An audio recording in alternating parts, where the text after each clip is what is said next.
जिस प्रकार से मोदी है तो मुमकिन है का नारा पूरा हिंदुस्तान में गूंज रहा है, लेकिन मोदी जी जो 2014 के अंदर जो वादे किए थे, जो देश को एक उम्मीद थी, जो सेनाओं को, रक्षकों को, होमगार्ड को और एसपीओ को यानी निविदा संस्थाओं को भी रही है, उम्मीद ही रही इस भारत सरकार से कि ये कर सकते हैं, मोदी आए हैं तो मुमकिन है। लेकिन आज देश आज़ादी के उसी समय से आईपीसी धारा, अंग्रेजों का जो धारा था, उसके तहत आज भी हिंदुस्तान के नौजवान सेवक रक्षक परेशान दिखते हैं। मैं आपको दिखाया, नेशनल होमगार्ड वेलफेयर एसोसिएशन आज जंतर मंतर पर हजारों की तादाद में पहुंची हुई है। उनका कहना है कि मोदी जी 2014 में जो आपने वादा किया था तो आखिर पूरा क्यों नहीं कर पाए, अब तो कर दो, अब तो सत्र चल रहा है। अरे तुम्हारे घरों के बगल में यही होमगार्ड होते हैं, जम्मू कश्मीर आतंकवादियों से लड़ने के लिए होमगार्ड होते हैं। देश के कोने कोने में जो होमगार्ड तुम्हारा सेवा कर रहा है, देश की रक्षा कर रहा है, वह भूखा सोएगा, उसको ड्यूटी भी पूरी नहीं दी जाती। कम से कम ड्यूटी तो 30 दिन का पक्का कर देते, अगर परमानेंट करने के लिए तुम्हारे पास पैसे नहीं है। अडानी अंबानी को दे देते हो, 22 लाख करोड़ हिंदुस्तान को दिए हो, इन रक्षकों को क्या दिए हो जो होमगार्ड बने, आज जंतर मंतर पर तुमसे पुकार लगा रहे हैं, तुम्हारी रक्षा भी कर रहे हैं। अरे अगर इनकी नीयत खराब हो गई तो हिंदुस्तान की पीढ़ियां हिल जाएंगी। इनका पेट नहीं भर पाते हो, तुम कहते हो मैं राष्ट्रभक्त हूं, तुम देशभक्त हो, तुम संसद से नारा लगाते हो मैं राष्ट्रवाद करता हूं। जो राष्ट्र की सेवा करते हैं, जो जनता की सेवा करते हैं, उन्हें बाबा साहेब का संविधान क्या दिया? आईपीसी धारा तो अंग्रेजों ने दिया था। अरे तुमने इस संसद में बैठ के क्या क्या किया हो, और कितने सांसद बन के आते हो, अपने तो पेंशन लेते हो, अपने बाल बच्चों की तो सेवा करते हो। तुम्हारी सैलरी जब बढ़ती है विधायक और सांसदों की, किसी को पता नहीं चलता है। दूसरे दिन पेपर में छप जाते हैं कि सांसदों विधायकों की सैलरियां बढ़ गई, प्रधानमंत्री की सुरक्षा बढ़ गई, राहुल जैसे विपक्ष की सुरक्षा बढ़ गई। अरे दादा, जो सुरक्षा करते हैं उनका तो पेट ही नहीं भर पाते हो। शर्म के मारे मोदी जी, अगर आप सुन रहे होंगे, और आपको देखना भी चाहिए कि आपको घरों की रक्षा करने वाले, देश की सीमाओं पर रक्षा करने वाले, हर जन जन का प्यारा वह होमगार्ड समाज, जिन्हें तुम आज आईपीसी की धारा के अंदर रखे हो।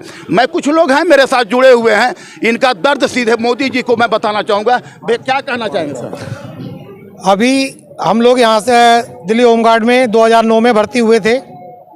हम अपने सभी जितने भी हमारे सीनियर अफसर हैं, उन सभी का हम शुक्रिया अदा करते हैं। और आज हमें 13 साल हमें नौकरी करते हो गए हैं। अभी हमारा 6 दिसंबर 2022 को हमारे यहाँ एलजी साहब हमारे यहाँ आए। उन्होंने हमें बहुत ही अच्छा हमें बताया, और उन्होंने हर जगह पर ये बोला कि हम सभी लोग बहुत अच्छा कार्य करते हैं। कार्य करने के साथ साथ हम लोगों को ये बताया गया कि हमारी नई भर्ती होने वाली है। आज हमारे बच्चे इस कगार पे खड़े हैं कि समय को देखते हुए हम अपने बच्चों की एजुकेशन के लिए आज लास्ट स्टेज पर खड़े हैं। उनकी फीस का वो कुछ नहीं कर, कोई भी किसी का कोई प्रावधान नहीं है कि हमारे लिए क्या होगा आगे चलकर। अगर हमें विभाग बाहर कर देता है, बाहर जाने के बाद हम लोग अपने बच्चों के एजुकेशन का क्या करेंगे? और मेरा नाम धर्मेंद्र माझी है और मैं दिल्ली होमगार्ड में कार्यरत हूँ। मैं दिल्ली सरकार और भारत सरकार के दोनों ही प्रतिनिधियों से निवेदन करना चाहता हूँ कि दिल्ली सरकार ने अभी घोषणा करा है कि 31 मार्च 2023 तक जितने भी होमगार्ड जो अभी कार्यरत हैं उन सबको निकाल दिया जाएगा। हमारे वर्तमान समय में जो टोटल हमारी संख्या है 10,235 जो कि सरकार के द्वारा निर्धारित कर दी गई है, और 31 मार्च को हम सबको ये सरकार निकालने के बिल्कुल इन्होंने ठान रखा है। हम सरकार से गुजारिश करना चाहते हैं कि जो होमगार्ड अभी कार्यरत हैं उनको यथास्थिति में रहने दें, और इनकी सेवा के उपरांत जो भी होमगार्ड की जो वैकेंसी बचती है, जो भर्ती बच रही है या जो रिक्त स्थान है, उस स्थानों को और भर दिया जाए और हमको ना निकाला जाए। दूसरी बात, जनसंख्या की आबादी के हिसाब से जब 1962 में दिल्ली होमगार्ड की स्थापना जब हुई, उसके बाद दिल्ली होमगार्ड की जो स्ट्रेंथ थी वो बढ़ाई नहीं गई।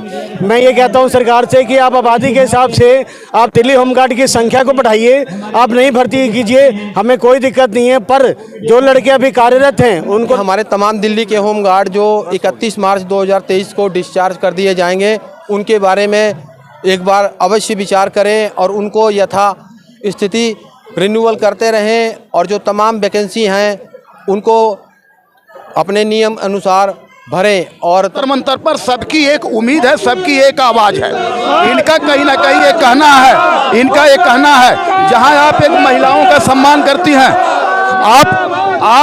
आप करते हैं, जरा महिलाओं की भी तस्वीर दिखा दे। अपने कैमरा पर्सन से कहूंगा महिलाओं की भी तस्वीर दिखा दो।